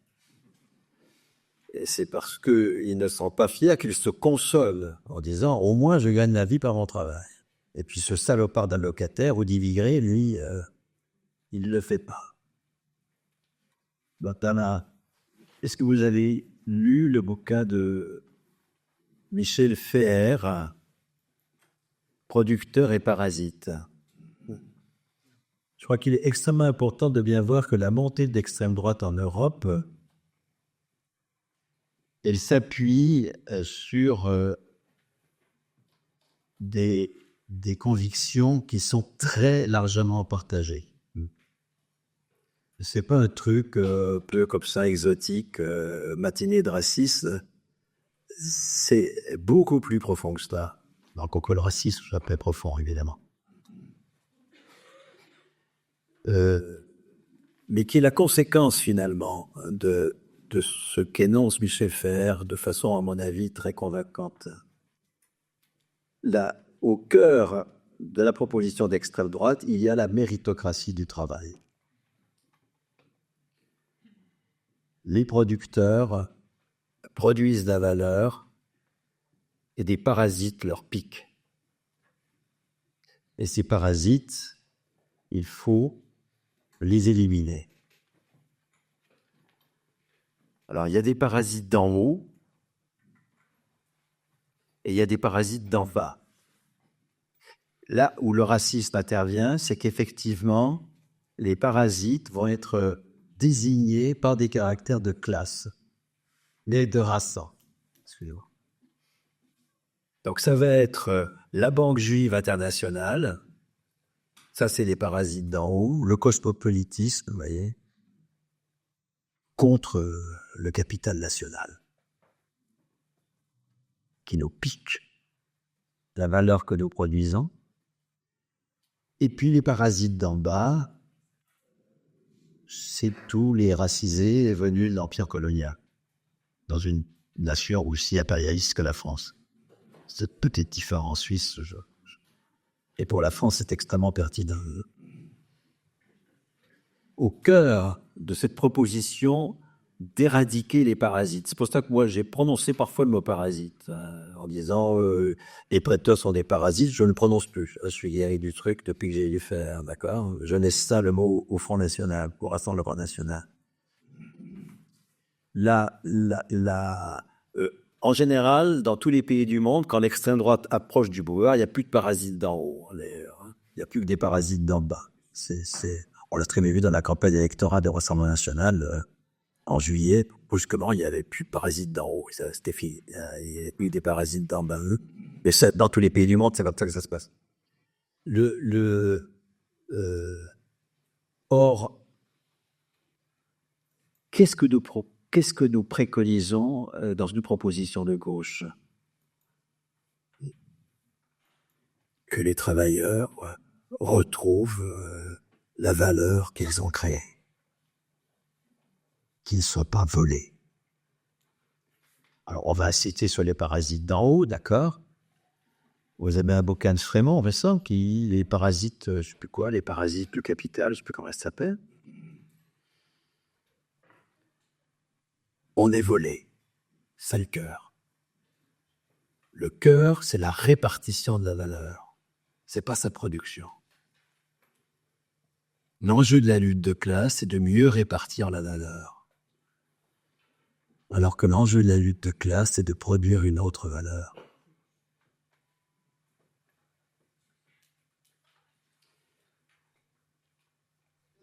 Je ne prononcerai rien sur la psyché juive, que je connais rien du tout, d'accord? Je ne peux pas du tout intervenir sur ce point. J'ai lu Weber et l'esprit du capitalisme qu'il associé à Calvin. Bon, ça vaut ce que ça vaut, pas de tripette souvent, mais admettons-le. Je m'en embarrassais pas de cette affaire. En revanche, ce dont je suis totalement convaincu, c'est que les propositions de gauche s'inscrivent dans la même analyse de la réalité que les propositions d'extrême droite. La méritocratie du travail. L'enjeu, c'est de poser le travail concret et la définition de ce qui a valeur dans le travail concret au cœur de la lutte de classe, de poser la fierté du travail et non pas la fierté de gagner sa vie par son travail. Et là, il y a beaucoup à faire. Regardez comment, face à la crise agricole, la gauche propose des prix rémunérateurs. Voyez,